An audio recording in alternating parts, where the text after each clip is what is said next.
Architectural Builders Supply is pleased to present you with this recording of the technical question that is listed in the title of this video.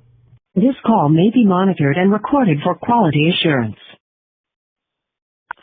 Hey, two things. One, I've got another question for you about the 4131 installation. What do you typically recommend cutting those with?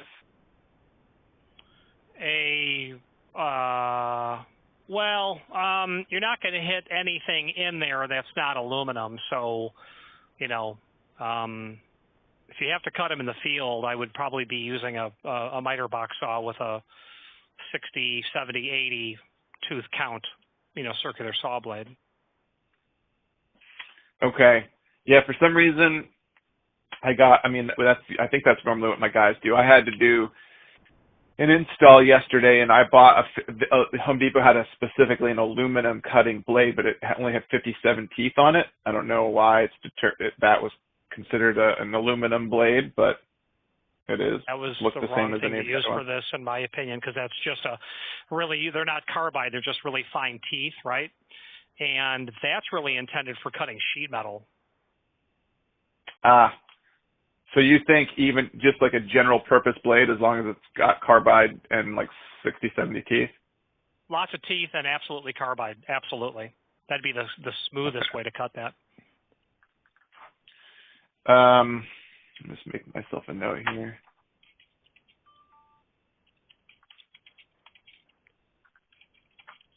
Okay.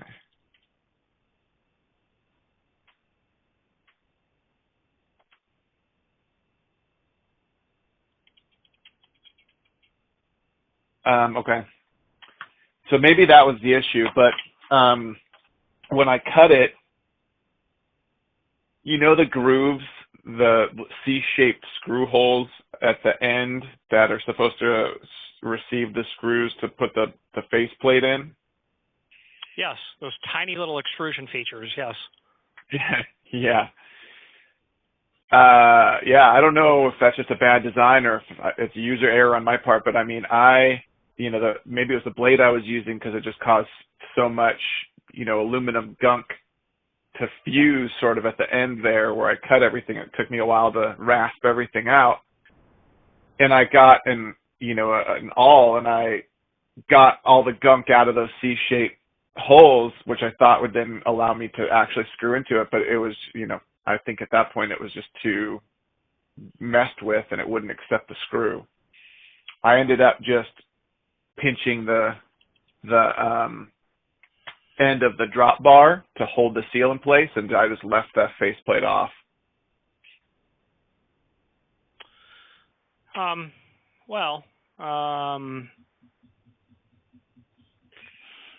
think long-term, the neoprene insert or whatever is in there, the EPDM, may have a tendency to creep a little bit. Well, that's what I mean. That's why I pinched it in place. Oh, yeah. I crimped You crimped the neoprene in the drop-down bar. Okay, but not the housing. Okay, yeah, I get you. Sure. So I think that works, but I guess I'm just trying to, did I do something wrong, or in the future am I going to be able to get that faceplate on? I know my guys, they seem to do it. I don't know how, but is this a known issue? Yeah, and I'm not an expert when it comes to drilling or cutting, but when you're cutting aluminum, you're, at a certain level, you're kind of liquefying it because of the heat. Right. And that's going to build up and stick inside of there, and then it becomes quite coagulated with that aluminum, molten aluminum that's stuck in there. When you're cutting it with a really high caliber blade, carbide and lots of teeth, you're actually cutting it and not stretching it and tearing it to the point where you're heating it up and it's fatiguing and breaking. So I would expect that having the killer blade would be the way to go. Got it. Okay. Well, I'll try that. The other thing is that even on the other side where it's not cut, the hinge side where the button is, I think I remember that being a sturdier design before, or maybe it was just we were using a different door seal because we've gotten a lot of different door bottoms from you guys over the years. But I seem to remember that Pemco updated that design recently, and so now that you've got those two screws are pretty high up so it's closer to the top of the extrusion, the cartridge. And so then at the bottom, it's not really secured, and it's just this thin piece of flimsy metal, so it's like it sticks out because it's not screwed in at the bottom. Do you know what I'm talking about? I can't, I don't know intimately how their designs have changed. Okay. But I know that they constantly are changing. Well, they are evolving. Okay. Yeah, okay. I just wanted to see if there was like something else there that could be done to, I don't know. Yeah, like I feel like I'm not installing it correctly or something. Because it's just loose at the bottom. Maybe that's intentional, so it's not so tight where the seal comes back up, so that there's a little give to it.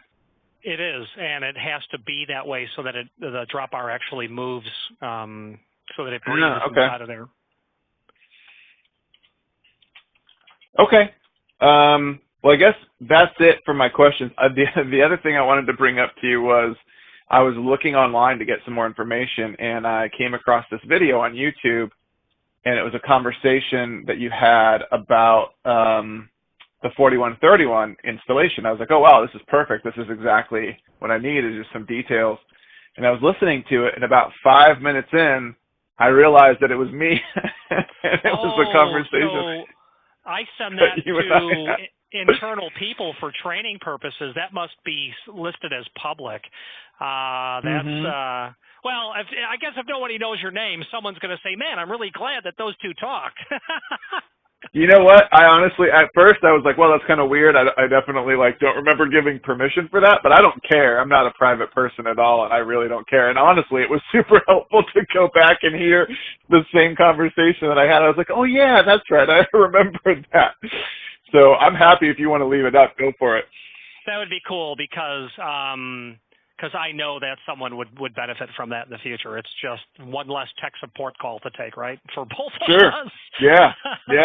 Even from me. I didn't have to call you because I was able to listen to myself. I couldn't believe it took me so long to recognize it. Oh, man. Funny. Anyways, I just wanted to share that. Thought it was funny. Okay. Well, thanks, Richard. I appreciate all your help.